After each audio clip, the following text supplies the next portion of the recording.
이 시간 찬양으로 주님께 경배하며 찬양으로 우리를 위하여 이 땅에 오신 예수 그리스도를 예배하며 또 찬양하며 나아가길 원합니다. 함께 고백하며 나아갑시다. 오직 믿음으로. 세상 흔들리고 세상은 들리고 사람들은 변하여도 나는 주를 섬기리. 주님의 사랑은 영원히 변하지 않네. 나는 주를 신뢰해. 우리 한 번 더 고백합시다. 세상은 들리고 사람들은 변하여도 나는 주를 섬기리. 주님의 사랑은 영원히 변하지 않네. 나는 주를 신뢰해. 오직 믿음으로.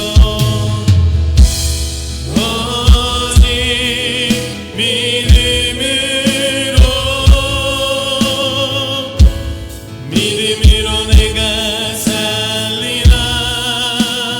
오직 믿음으로. 오직 믿음으로. 믿음으로 내가 살리라. 오직 믿음은 들리고 사람들 주를 떠나도 나는 주를 섬기리. 주님의 나라는 영원히 쇠하지 않네. 나는 주를 신뢰해. 오직 믿음으로. 오직 믿음으로. 믿음으로 내가 살리라. 오직 믿음으로. 오직 믿음으로. 믿음으로 내가 살리라. 오직 믿음으로. 오직 믿음으로.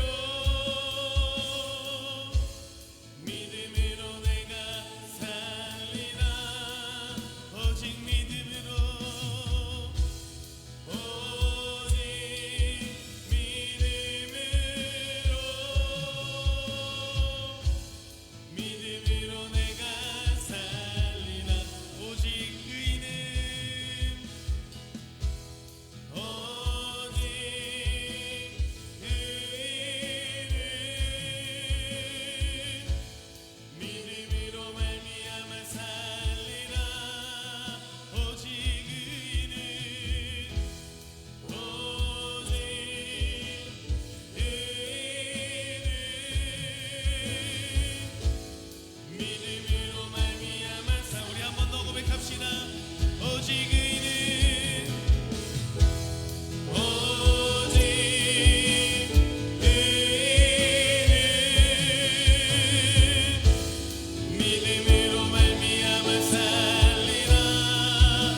오직 의인은 오직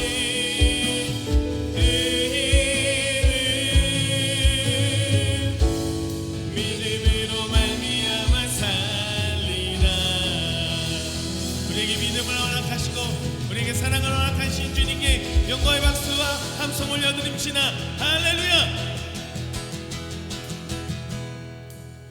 함께 박수 치면서 찬양합니다.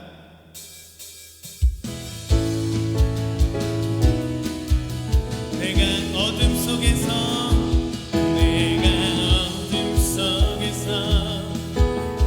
헤맬 때도 주님은 함께 계셔. 내가 시험 당하여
찬양하네 또 찬양하네 할렐루야 할렐루야 할렐루야 우리 모두 찬양 할렐루야 주님 나와 함께 크신 주께 영광 돌리세 하나님의 성에서 그의 거룩한 산에서 더가 높고 아름다워 온 세상의 기쁨 저 북방에 있는 시온산 큰 왕의 성일세 오 sing hallelujah sing hallelujah sing hallelujah 그 왕의 성이 크신 주께 영광 돌리세 하나님의 성에서 그의 거룩한 산에서 더가 높고 아름다워 온 세상의 기쁨 저 북방에 있는 시온산 큰 왕의 성일세 오 sing hallelujah sing hallelujah sing hallelujah 그 왕의 성일세 sing hallelujah sing hallelujah sing hallelujah sing hallelujah 그 왕의 성 위대하고 강하신 주님 우리 주 하나님 위대하고 강하신 주님 우리 주 하나님 깃발을 높이 들고 흔들며 함께 찬양해 위대하고 강하신 주님 우리 주 하나님 위대하고 강하신 주님 우리 주 위대하고 강하신 주님 우리 주 하나님 위대하고 강하신 주님 우리 주 하나님 깃발을 높이 들고 흔들며 함께 찬양해 위대하고 강하신 주님 우리 주 하나님 위대하고 강하신 주님 우리 주 위대하고 강하신 주님 우리 주 하나님 위대하고 강하신 주님 우리 주 하나님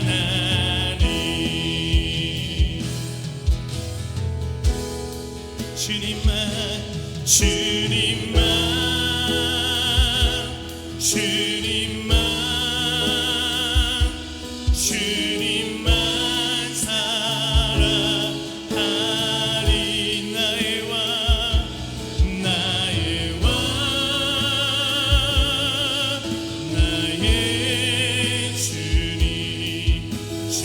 주님을 더욱 알기 원해 나 주님께 오직 주께 경배하네 거룩 존귀한 존귀하신 주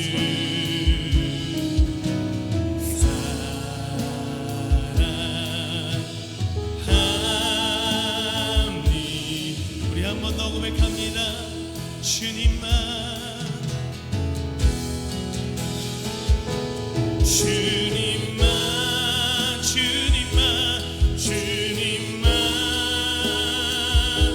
주님만 사랑하리. 나의 왕 나의 왕 나의 주님 주님을 더욱 알기 원해. 난 주님께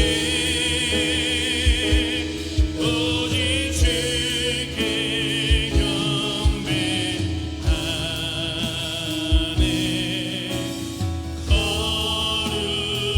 거룩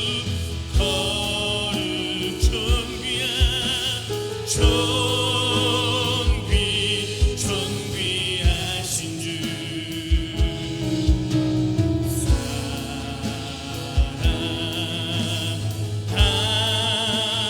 사랑합니다. 우리 한 번 더 고백합시다. 주님 사랑합니다. 주님만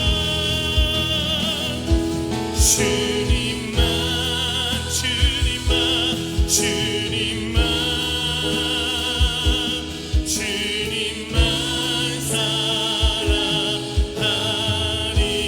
나의 왕 나의 주님 주님을 더욱 알기 원해. 나 주님께 오직 주께 경배하네.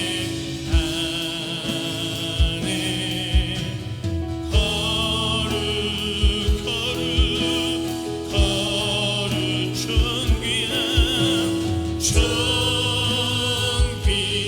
존귀하신 주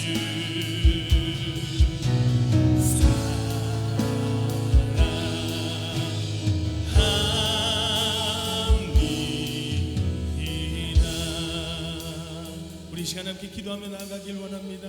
주님 사랑합니다. 주님 우리에게 온전한 마음, 이 예배를 사랑하는 마음을 함께하여 주시옵소서. 우리에게 그렇게 성령으로 예배를 사모할 수 있도록 인도하여 주시옵소서. 이러한 마음을 가지고 이 시간 함께 주님 한번 부르면서 기도합니다. 주여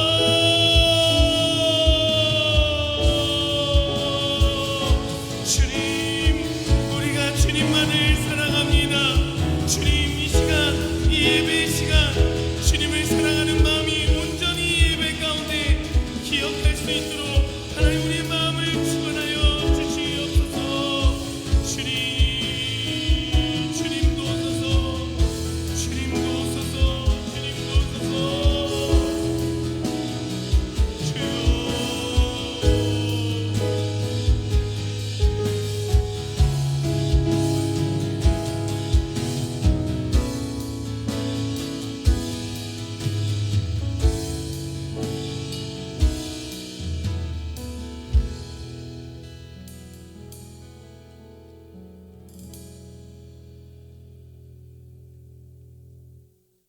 다 함께 기도드리겠습니다.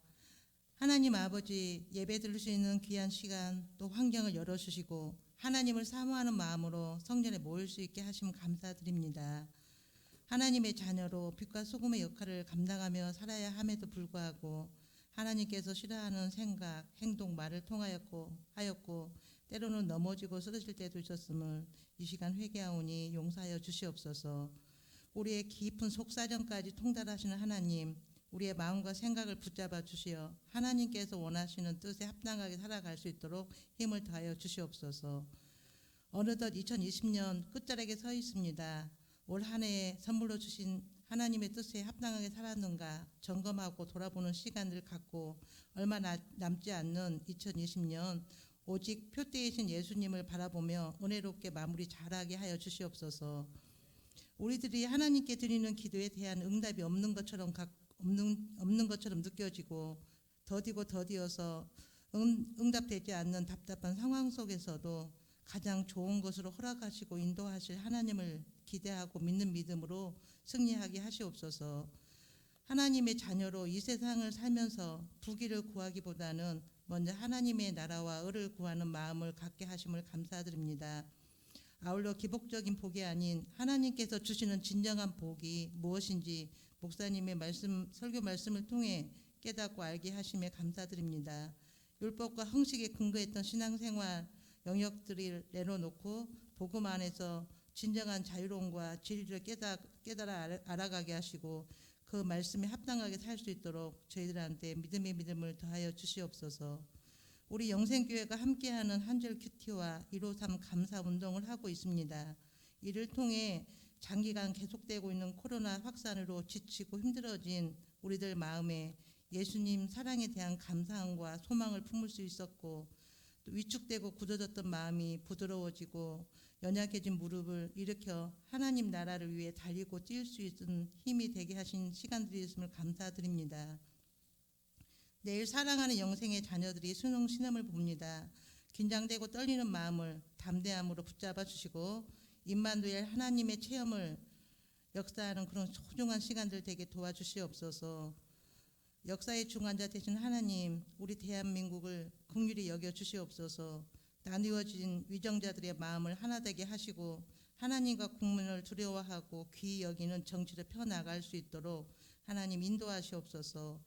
온 국민이 하나 되어 코로나 확산의 위기 상황을 잘 극복하고 남을 탓하고 정죄하기보다는 서로 아끼고 위하는 그런 마음을 갖고 이 어려운 시국을 잘 헤쳐나갈 수 있도록 지혜를 더하여 주시옵소서.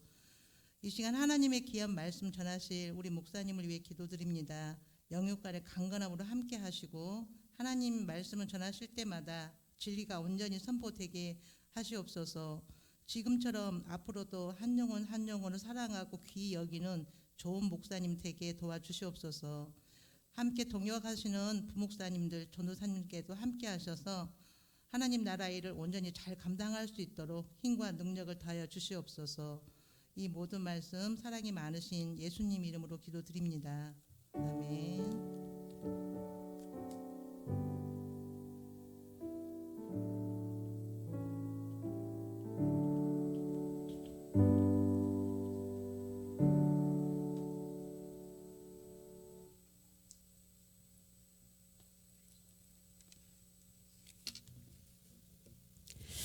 이 시간 저희에게 주신 하나님의 말씀은 마태복음 19장 20절에서 22절까지 말씀입니다. 그 청년이 이르되 이 모든 것을 내가 지키었사온데 아직도 무엇이 부족하니까? 예수께서 이르시되 내가 온전하고자 할진대 가서 내 소유를 팔아 가난한 자들에게 주라. 그리하면 하늘에서 보화가 내게 있으리라. 그리고 와서 나를 따르라 하시니 청년이 재물이 많음으로 이 말씀을 듣고 근심하여 가니라. 아멘. 아멘. 은혜롭게 기도해 주시고 또 말씀 봉독해 주셔서 정말로 감사드립니다. 우리 다 기도해야죠. 들으신 예물 위해서 함께 기도하겠습니다. 하나님 아버지, 비록 우리가 험난한 때를 지나가고 있으나 이 또한 주님의 뜻이요 주님께서 허락하신 걸음인 줄 믿습니다. 그러하기에 우리에게 닥쳐오는 시련이 반드시 교회를 건강하게 하고 교회를 교회답게 하고 더욱더 우리를 영적으로 살게 할 줄 믿습니다. 우리가 이 믿음으로 주님을 구하며 주님의 뜻을 또 이루어가며 함께 더불어 주님의 몸된 교회와 예배를 생명처럼 지켜갈 수 있도록 주님 은혜를 더하여 주옵소서. 교회를 사랑하는 마음으로 1만 성도 헌금을 주님 앞에 드립니다. 추수감사절 약정 헌금을 하나님 앞에 드립니다. 주의 은혜로 자녀 손자들 믿음 주시고 그 걸음 인도하여 주옵소서. 변함없이 1000번째 또 100번째 예물을 드리며 주님 앞에 나아갑니다. 내가 가진 것 하나도 내 것이 아니라 주님의 것임을 믿음으로 고백하며 주 앞에 11조 예물을 드립니다. 말씀을 통하여 언약하셨던 그대로 그 가정과 가문과 자녀들과 직장과 기업 위에 하나님이 주시는 기름짐이 날마다 넘쳐나게 하여 주옵소서. 주정헌금을 드립니다. 또 주님께서 그 귀한 사랑과 그 마음의 정성을 기쁘게 받으시고 하나님의 뜻을 이루어 주옵소서. 예수님의 이름으로 간절히 기도하옵나이다. 아멘. 자, 다 같이 인사하겠습니다. 함께 일어나 기도하고 전도합시다. 네, 한 번 더 하겠습니다. 함께 일어나 기도하고 전도합시다. 네, 민망하십니까? 하다 보면 다 습관이 됩니다. 그래도 인사를 안 하는 교회보다는 인사를 하는 교회가 훨씬 더 분위기가 좋아요. 네, 이렇게 인사하면서 지내면 좋겠고요. 우리 사랑하는 성도님들께 또 사회적 거리두기 2단계를 맞이하며 또 좀 안내 말씀을 드려야 될 것 같습니다.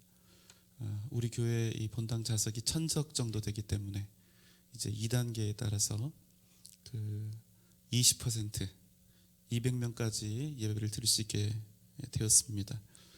이에 교회는 우리 성도님들께 특별한 부탁의 말씀을 드리고자 합니다. 첫째, 이것은 모든 중직 여러분에게 특별한 부탁을 드리는 겁니다.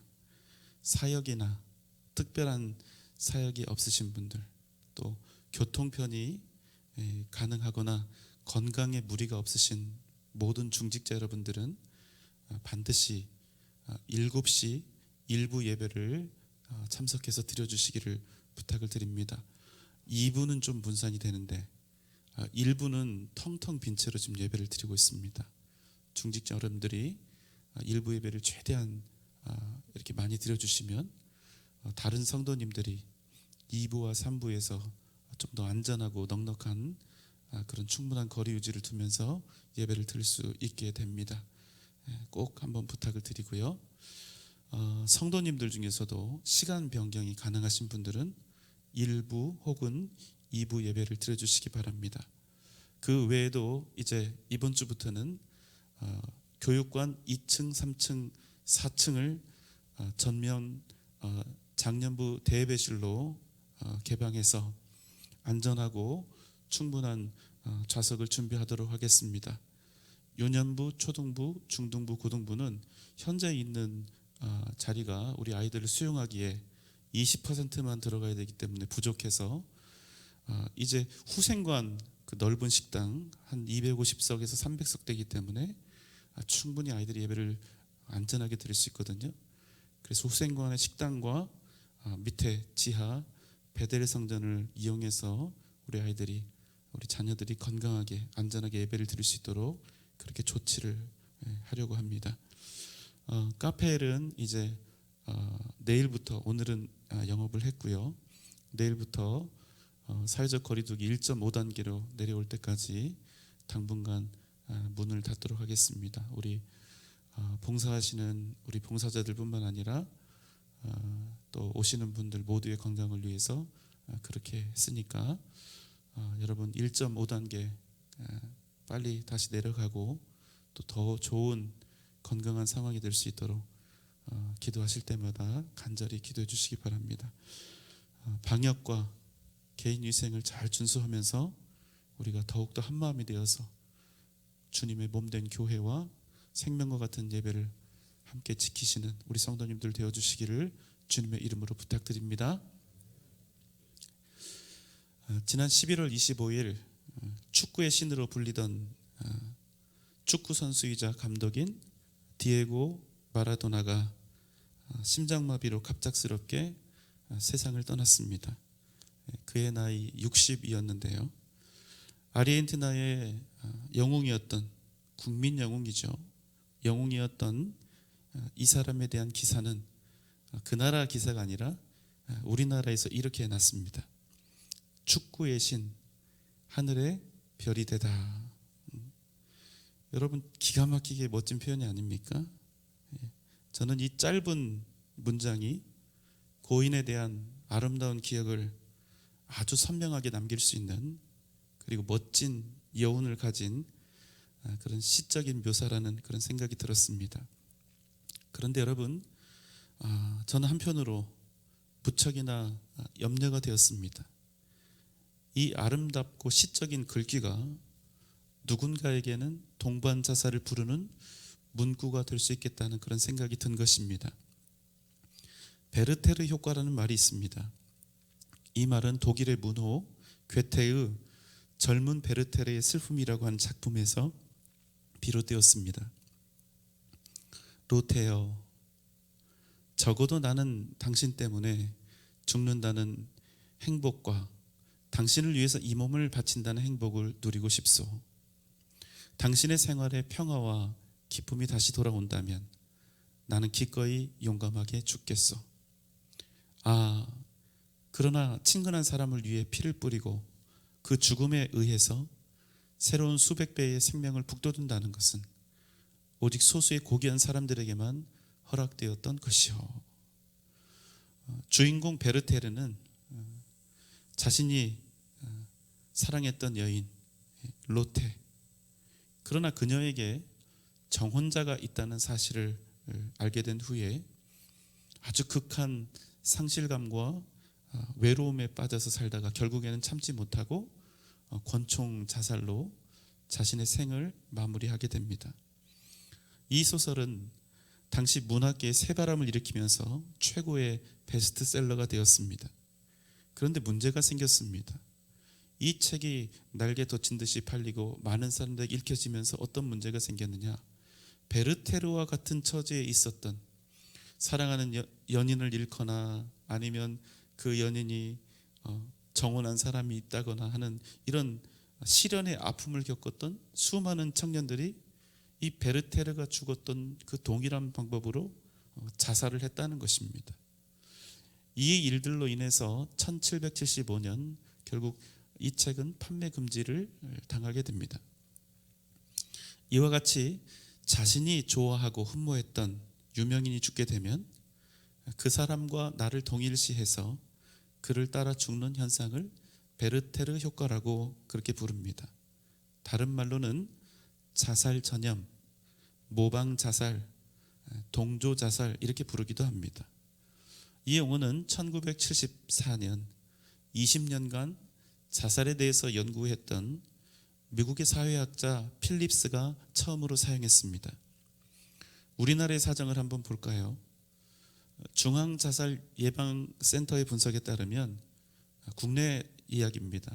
유명 연예인 한 명이 자살했을 때 약 2개월간 평균 607명이 그를 따라 죽은 것으로 그렇게 분석이 되었습니다.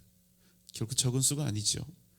2015년 배우였던 고 이은주 사망 때는 495명, 2007년 가수 윤희 때는 513명, 2008년 배우 안재환 때는 694명, 그리고 그해 10월 최진실 사망 때는 무려 1800명이 동반 자살을 했습니다. 최근에는 설리, 구하라 이런 사람들이 자살을 했지만 아직 그 사람들 통계는 없더라고요. 여러분, 이거 너무나 놀랍고 안타까운 일이 아닙니까? 여러분, 잊지 마십시오. 고인에 대한 따뜻한 추모와 유족에 대한 위로는 반드시 필요한 것입니다. 그렇지만 우리는 그 이상으로 그 죽음이 무엇을 의미하는가, 이에 대한 정확하고도 냉철한 판단이 필요하다는 것입니다.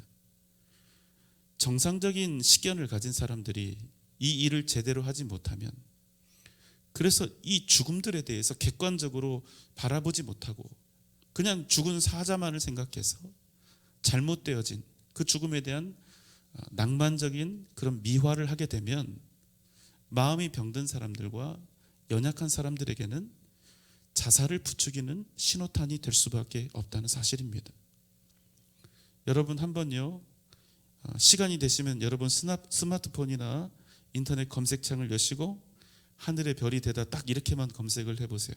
그러면 물론 이제 연세가 많이 드셔서 돌아가신 분들, 병 때문에 돌아가신 분들의 이야기도 나오지만 자살한 연예인들 기사를 아주 끝을 알 수도 없을 만큼 여러분 많이 찾게 되실 겁니다. 왜 수많은 사람들이 유명인들을 따라 죽음을 택할까요? 그가 하늘의 별이 되었다고 오해하기 때문입니다. 지금 내가 살아가고 있는 이 세상은 아픔과 슬픔과 고통과 괴로움이 가득한데 내가 좋아했던 그 사람이 간 곳은 하늘의 은하수요 별들의 세계이기 때문이죠. 주로 우울증 환자들이 자신이 좋아했던 유명인들을 따라 죽는 그런 일들이 많습니다. 지금 자신의 형편을 보면 어때요? 내가 지금 계속해서 이 땅에서 살아있으면 이런저런 일들로 인해서 계속 끊임없이 고통을 받게 될 것이고 누군가로부터 비난을 받고 손가락질을 당하고 아픔을 겪을 텐데 죽으면 어떻게 된다고 합니까? 하늘의 별이 된다는 거예요. 신문에서 공식적으로 얘기를 하는 거예요. 하늘의 별이 된다고. 가만히 보아하니까 살았을 때는 다투기도 하고 적이 되었던 누군가를 괴롭혔던 사람들도 막상 자기의 반대파라 할지라도 그가 죽으면 그 사람의 장례식장에 가서 그 죽음을 애도하고 또 좋은 분이었다고 미워해주고 슬퍼해주니까 어떤 상처 입고 연약한 그런 마음을 가진 누군가에게는 그 죽음이라고 하는 의미가 마치 진정한 평안과 안식을 향해 가는 급행열차 티켓처럼 보일 수 있다는 것입니다. 그래서 내가 지금 택하려는 이 죽음의 의미, 이 죽음은 이 세상에서 내가 지금 당하고 있는 온갖 시련과 역경과 고통으로부터 나를 완전히 해방시켜 줄 뿐만 아니라 나도 하늘의 별이 될 수 있다는, 그리고 별이 되어 하늘로 떠난 내가 좋아했던 그 사람과 함께 영원히 함께 할 수 있을 것이라는 이 잘못된 신념으로 바뀌게 된다는 것입니다. 죽음에 대한 잘못된 미화가 연약해진 마음을 가지고 있는 수많은 사람들을 유혹하는 죽음의 전주국이 된다는 것입니다. 마치 죽음과 자살이 나를 현재의 고난으로부터 자유케 하는 아주 탁월하고도 훌륭한 구원의 길로 그렇게 왜곡되어지면, 여러분, 그래서 그러한 사상들이 이 땅에 펼쳐지면 그때부터는 우리 가운데, 우리 주변에 걷잡을 수 없는 사망의 그림자와 이 비극들이 시작될 수밖에 없다는 것입니다. 다시 한번 여러분, 죽은 이들을 추모하는 것 정말 중요한 일입니다. 그렇지만 그것보다 더 중요한 것은 현재 살아있고 또 우리와 함께 살아가야 할 그 많은 사람들의 미래에 대한, 그 생명에 대한, 그 가치에 대한 배려가 반드시 있어야 한다는 것입니다. 이 일이 지혜롭지 못하면, 이 일을 우리가 제대로 하지 못하면 우리는 앞으로도 귀중한 목숨들을 많이 잃게 될지 모릅니다. 여러분, 이 일을 그냥 남일로 생각하지 마십시오. 우리를 포함한 이 땅의 모든 사람들은 그 누구라도 극도의 우울을 경험하게 됩니다. 사랑하는 사람을 잃거나 목표했던 일을 이루지 못하거나 끊임없이 실패하거나 누군가로부터 큰 상처를 받거나 그 외에도 셀 수 없는 수많은 이유들로 인해서 우리는 인생의 어두운 터널을 지나갈 수밖에 없다는 겁니다. 여러분, 그러한 순간을 맞이했을 때 우리는 어떻게 해야 할까요? 진정한 구원의 길, 생명의 길은 과연 어디에 있는 것입니까? 만약 그때 우리가 진짜 구원의 길, 그 길이 무엇인지를 알지 못한다면 이 세상 그 누구라도 자신의 목숨을 끊고 싶은 그런 충동을 느낄 수밖에 없고 그 유혹 속에 빠질 수밖에 없고 또 그것을 행동으로 옮겨서 영원한 사망과 죽음의 길로 걸어갈 수밖에 없다는 것입니다. 그래서 여러분, 우리 인생에서 가장 중요한 질문이 무엇입니까? 우리 인생에서 반드시 우리가 얻어야 할 그 답은 무엇입니까? 진정한 구원, 생명의 길은 무엇인가? 여러분, 이 문제보다 중요한 건 없다는 거예요. 인간이 존재했던 시점부터 변함없이 한시도 빠짐없이 사람들 사이에서 오랫동안 연구되어 왔던 그런 질문이 있습니다. 그것은 인간은 과연 어떤 존재인가? 인간은 어디로부터 와서 어디로 가는가? 필연적으로 이 궁금증은 다음의 질문으로 이어지게 되었습니다. 그렇다면 죽음 이후에 우리 인간들이 향하게 될 영원한 세상은 과연 어떤 곳인가? 여러분, 죽음으로 넘어가는 사람은 있어도 죽었다가 다시 생으로 돌아온 사람은 없다는 거예요. 그래서 한없는 두려움과 답답함으로 그냥 기다릴 수밖에 없는 죽음 저편의 세상. 그렇게 사람들은 누구라도 예외 없이 죽음과 죽음 이후의 그 영원한 삶에 대해 수많은 고민을 해온 것입니다. 어떻게 하면 내가 구원을 받을 수 있을까? 내가 어떻게 하면 열반에 이를 수 있을까? 내가 어떻게 하면 유토피아에 들어가고 영원히 죽지 않는 생명, 영원한 낙원, 천국에 들어갈 수 있겠는가? 어떻게 하면 내가 영생을 얻을 수 있을까? 우리는 오늘 말씀 속에서 이와 동일한 질문을 하고 있는 한 청년을 만나게 됩니다. 마태복음 9장 16절의 말씀입니다. 어떤 사람이 주께 와서 이르되 선생님이여 내가 무슨 선한 일을 하여야 영생을 얻으리이까? 한 청년이 주님께 나왔습니다. 마가복음 10장에서는 이 청년이 율법을 준행하고 있는 아주 모범적인 신앙인이었고 또 관원이었으며 그가 부유했다고, 부자였다고 그렇게 말합니다. 또한 그가 주님을 만났을 때 그가 겸손히 주님 앞에 무릎을 꿇었을 만큼 그가 신실하고 또 아름다운 그런 선한 마음을 가지고 있는 사람이었음을 마가복음은 우리에게 알려주고 있는 것이죠. 그런 그가 주님 앞에 무릎을 꿇고 묻는 것입니다. 선생님, 내가 무슨 선한 일을 하여야 영생을 얻겠습니까? 내가 무슨 일을 하여야 영생을 얻겠습니까? 여러분, 지금 이 질문에서 핵심은 어느 구절일까요? 무슨 선한 일입니다. 맞습니다. 무슨 선한 일. 왜 그럴까요? 이 사람은 지금 주님께 나를 구원해 달라고, 주님 나에게 영생을 달라고 구하고 있는 게 아니라 영생 얻는 방법을 구하고 있기 때문에 그래요. 그래서 그 무슨 선한 일, 그것을 알게 되면 누구의 힘으로? 내 힘으로 열심히 노력해서 자기의 인생 목표인 영생을 얻어보겠다.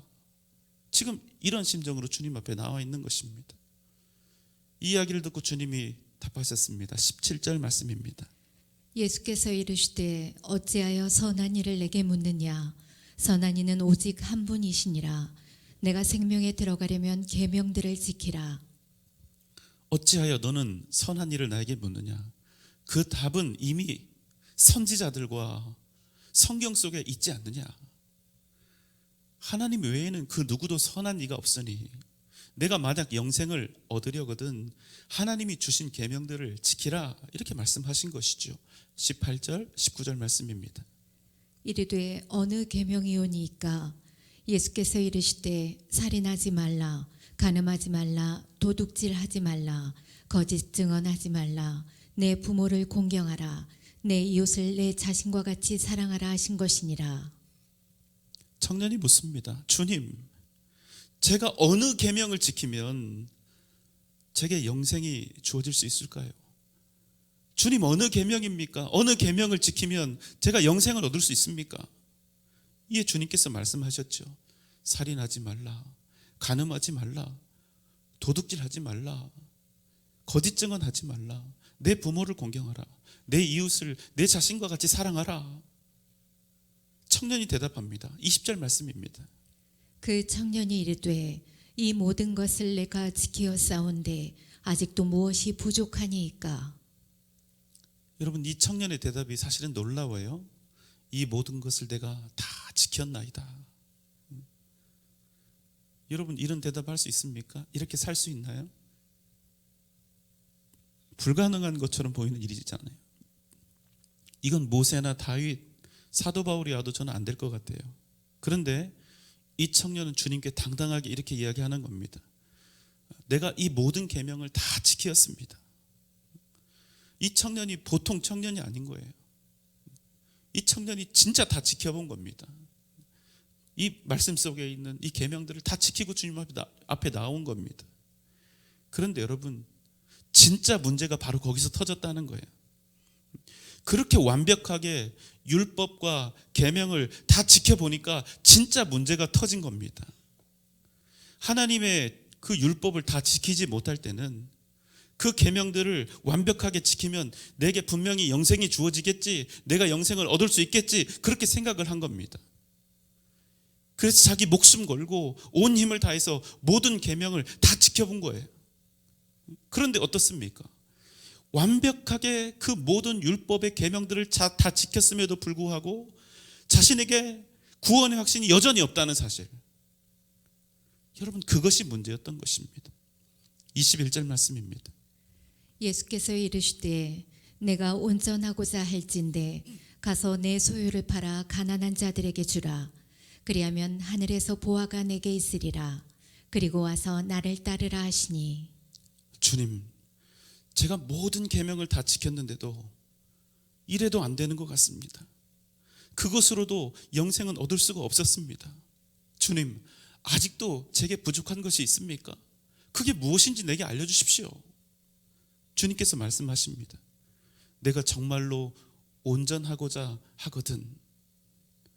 마가복음 10장과 누가복음 18장에서는 이 부분을 이렇게 해석해 놓고 있습니다. 너에게 오히려 한 가지 부족한 것이 있으니 내가 정말 온전하고자 하거든 가서 내 모든 소유를 다 팔아서 가난한 자들에게 주라. 그리하면 하늘에서 너에게 보화가 있으리라. 그리고 너는 나를 따르라. 여러분, 주님으로부터 여러분이 만약 이런 명령을 받으셨다면 여러분 어떻게 하시겠습니까? 여러분, 이 질문을요 그저 선택이라고 간단히 생각하시는 분들이 있는데, 여기서의 선택은 그냥 단순한 선택이 아니라 완전히 한쪽을 포기하고 버리는 선택이라는 겁니다. 자, 이 청년에게는요 두 가지 선택지가 있습니다. 1번, 주님의 말씀에 따라 자신의 모든 재산을 다 팔아서 가난한 자들에게 주고 주님을 좇는 것입니다. 2번째, 영생을 포기하고 주님을 포기하고 버리는 것입니다. 청년은 어떻게 했을까요? 22절 말씀입니다. 그 청년이 재물이 많음으로 이 말씀을 듣고 근심하며 가니라. 여러분, 놀랍지 않으세요? 재물이 적어서 근심한 것이 아니라, 이 청년이 가진 것이 없고 가난해서 근심한 것이 아니라 오히려 가진 것이 많아서 근심하며 주님을 떠나갔다고 이야기하고 있는 겁니다. 여러분의 형통이 여러분의 신앙생활에 혹 방해가 될 때는 없었습니까? 무조건 달라고, 풍요롭게 해달라고 우리는 그렇게 기도했죠. 여러분, 지금 이 말씀이 이해가 되십니까? 그 청년이 재물이 많음으로 이 말씀을 듣고 근심하며 예수님을 떠나갔다, 예수님을 버렸다, 이런 말씀입니다. 그런데 여러분, 구체적으로 또 하나 버린 것이 있죠. 무엇을 버렸다? 자신의 인생 목표로 삼고 얻기 구하였던 영생마저도 버렸다, 이런 말입니다. 주님께서 네가 가진 재산을 다 팔아서 가난한 자들에게 주고 나를 좇으라, 이렇게 하는 그 말씀을 듣고, 그 명령을 듣고 고민이 되는 겁니다. 이 말씀 하나 때문에 큰 우울감과 두려움과 갈등이 생긴 겁니다. 왜요? 아무리 영생이 좋아도, 아무리 그리스도가 좋아도, 아무리 하나님이 전능하신 창조주이시고 이 세상의 주인이라고 해도 내가 가진 것만큼 소중하지 않았던 거예요.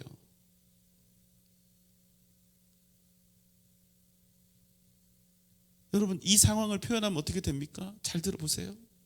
믿음이 너무나 좋아 보였던 한 청년, 그래서 영생을 얻기 위해서 모든 계명을 지키기 위해 자신의 일생을 걸고 고군분투했던 믿음의 청년, 믿음의 사람, 그가 이 짧은 주님의 명령 앞에서 그 속을 완전히 들켜버리다.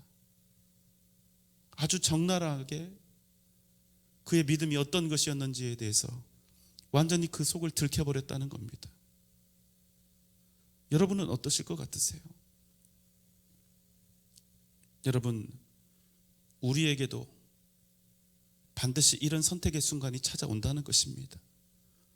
주님께서 물으실 거예요. 나냐 아니면 돈이냐? 나냐 아니면 내 직장이나 사업이냐? 나냐 아니면 사람이냐? 여러분, 그전에는 모릅니다. 그저 우리 열심히 예배 드리고 봉사 열심히 하면, 눈물 뚝뚝 흘리면서 기도하고 찬양하면 그 사람의 신앙이 엄청나게 대단한 것처럼 보입니다. 그런데 모르는 거예요. 아무도 알 수가 없는 겁니다. 우리의 믿음이 언제 드러납니까? 주님께서 우리 각자에게 물으실 때, 각자에게 이렇게 물으실 때, 나냐 아니면 세상이냐? 그때 우리의 믿음이 어떠한지가 드러난다는 겁니다. 절대로 둘 다를 가질 수는 없습니다. 왜요?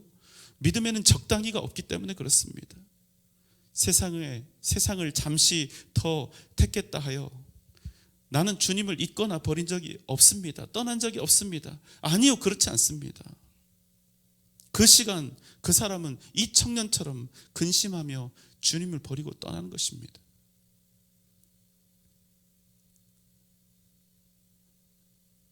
그래서 주님이 이렇게 말씀하시는 겁니다. 23절, 24절 말씀입니다. 예수께서 제자들에게 이르시되 내가 진실로 너희에게 이르노니 부자는 천국에 들어가기가 어려우니라. 다시 너희에게 말하노니 낙타가 바늘귀로 들어가는 것이 부자가 하나님의 나라에 들어가는 것보다 쉬우니라 하시니. 여러분 기억하세요. 우리의 믿음은 반드시 언젠가 이 시험대에 오르게 되어 있습니다. 내가 주님을 사랑합니다. 내가 전능하신 하나님을 믿습니다. 내가 진실로 주께서 천지 모든 만물을 다스리시는 주인이시며 유일한 주권자이심을, 유일한 주권자 하나님이신 것을 내가 믿습니다. 정말로 내가 이것을 믿느냐? 네, 정말로 믿습니다. 그렇다면 내가 가진 것을 다 팔아 가난한 자들에게 주고 오직 나를 따를 수 있겠느냐?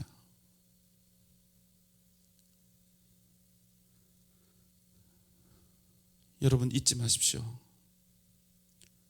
그저 세상에서 성공하는 것이 여러분의 꿈이고 목표라면 굳이 주님이 아니어도 괜찮습니다. 오직 성공과 출세 가도를 원한다면, 여러분이 주님께 원하는 것이 단지 더 풍요로운 삶과 형통이라면 꼭 주님이 아니어도 괜찮습니다.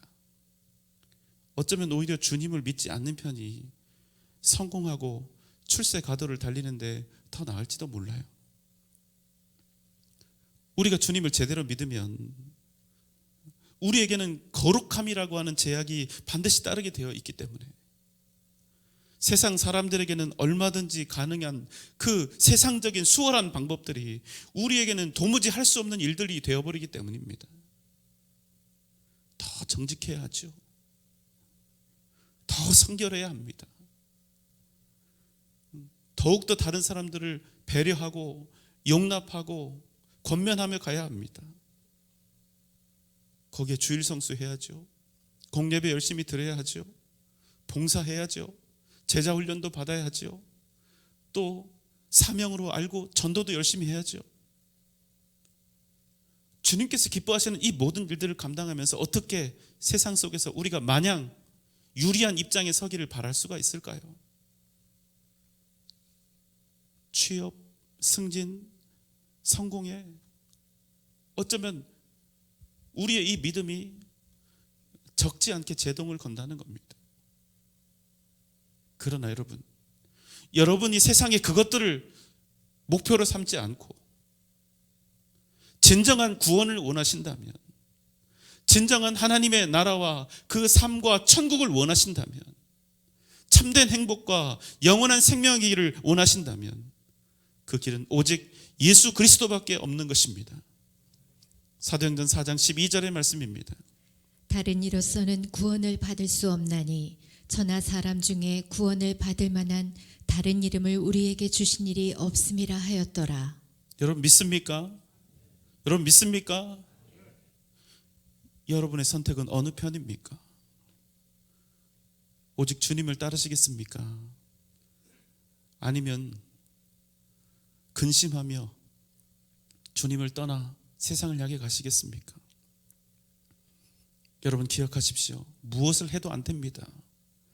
그것들로 구원받는 것이 아닙니다.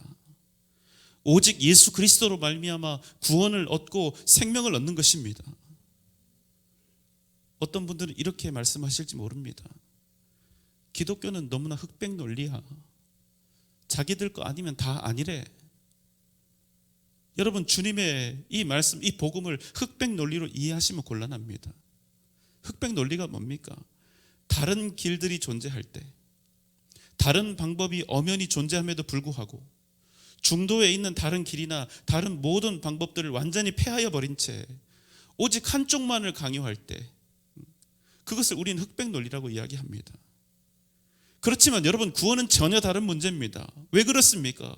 이 구원에 관한 것, 이 복음은 진리에 관한 문제고 생명에 관한 문제인 것입니다.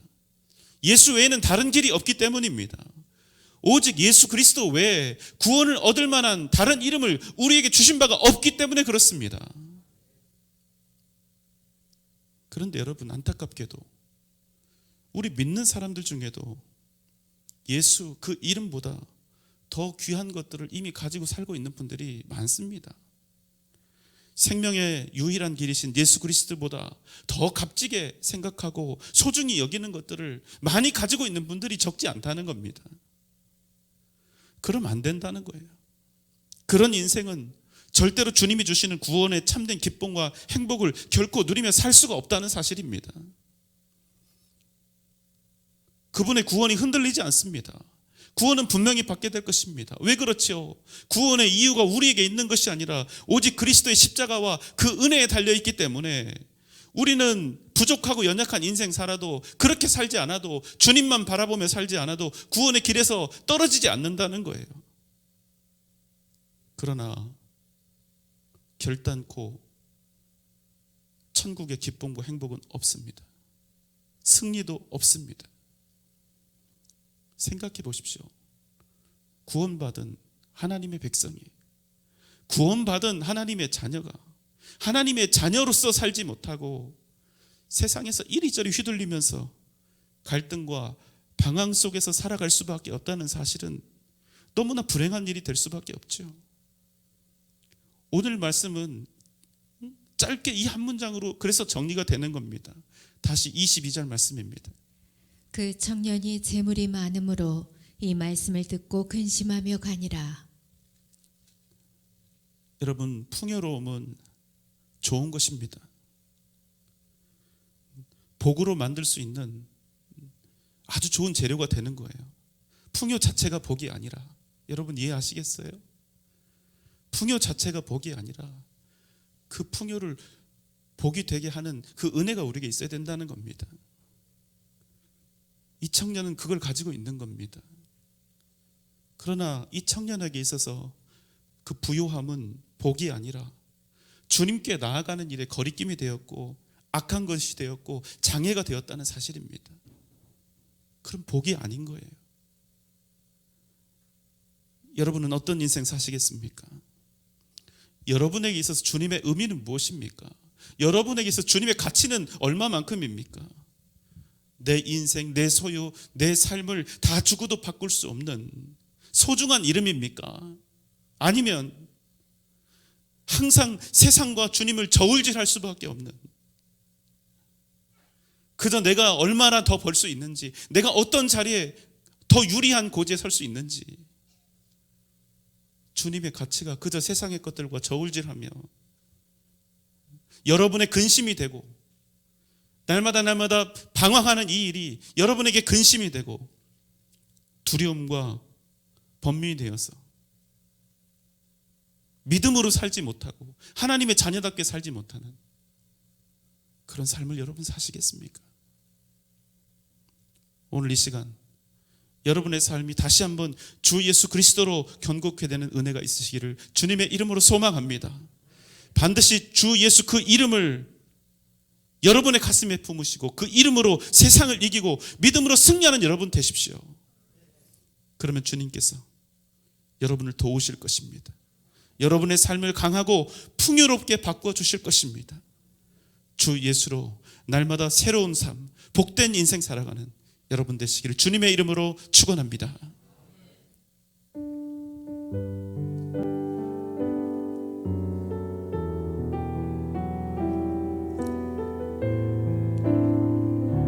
하나님의 사랑을 사모하는 자,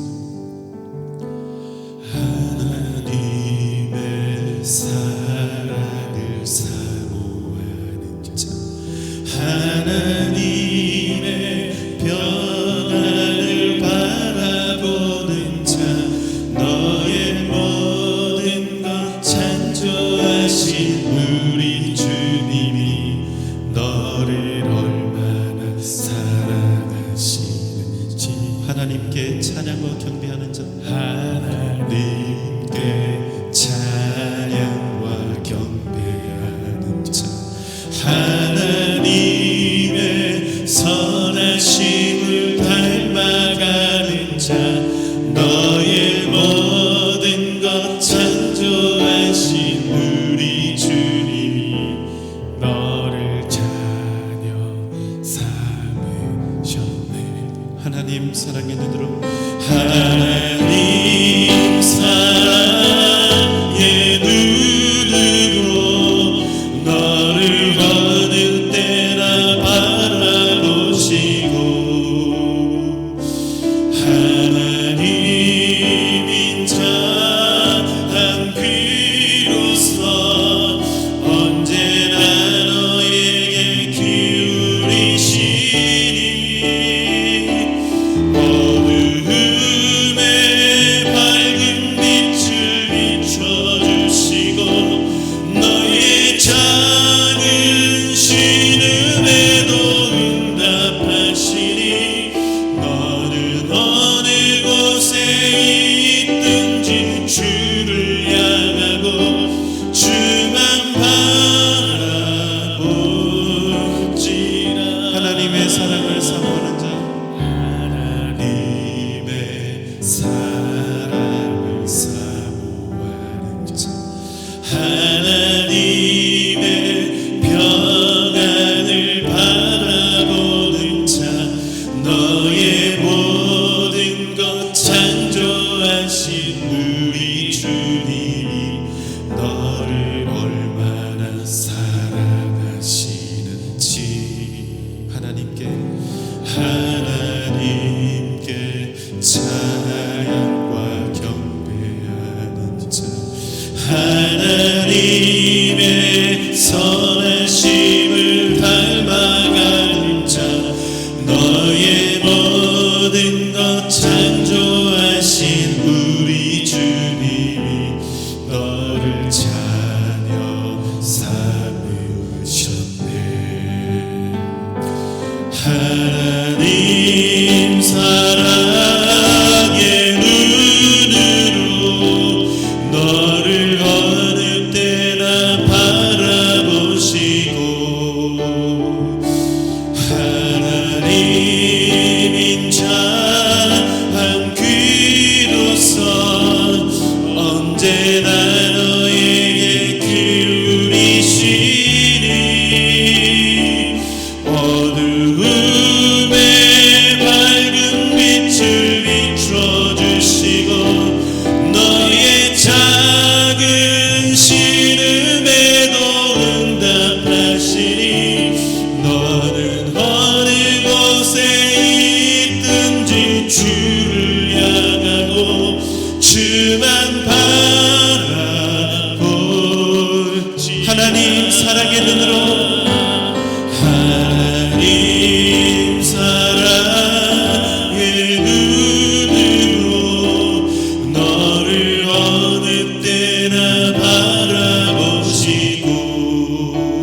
세상과 하나님 사이에서 갈등하거나 방황하거나 머뭇거리지 않게 하여 주시옵소서. 가진 것이 많아서 내가 가진 것을 지키기 위해서, 더 많은 것들을 가지기 위해서 주님 앞에 근심하며 주님을 버려두고 그 자리를 떠나는 일이 없도록, 믿음의 길에서 벗어나는 일이 없도록 주여 우리와 함께하여 주시고 우리를 지켜주옵소서. 오직 하나님의 자녀로서 믿음의 삶을 살며 주 예수의 이름으로 승리하는 복된 인생 되게 하여 주옵소서. 이 시간 다 함께 주님 부르며 기도합니다.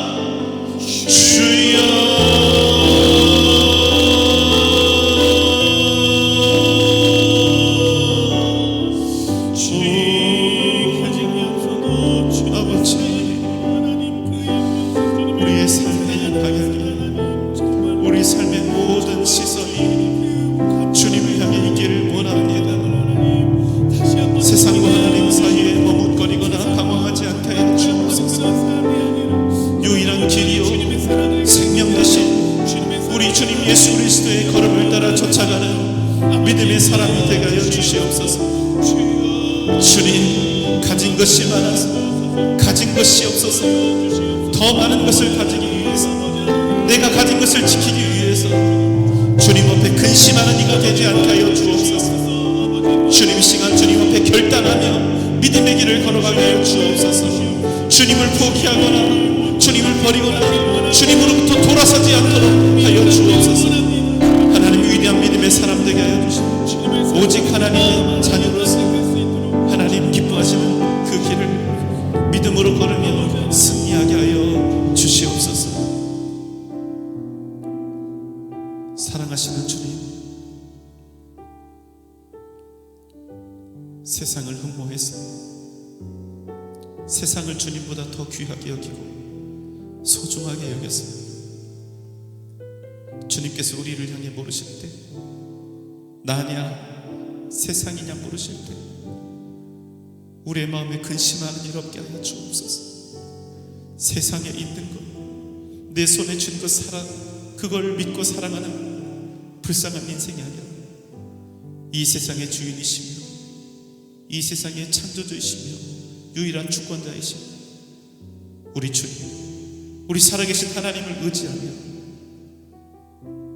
오직 하나님의 백성이여 자녀로서 살아가는 복된 인생 되게 하여 주시옵소서.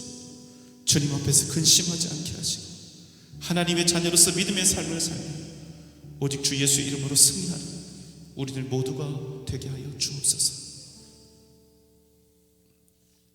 이제는 우리 구주 예수 그리스도의 크신 은혜와 하나님의 무한하신 사랑하심과 성령님의 감화 감동 역사하심과 그 크신 은혜와 능력과 은총이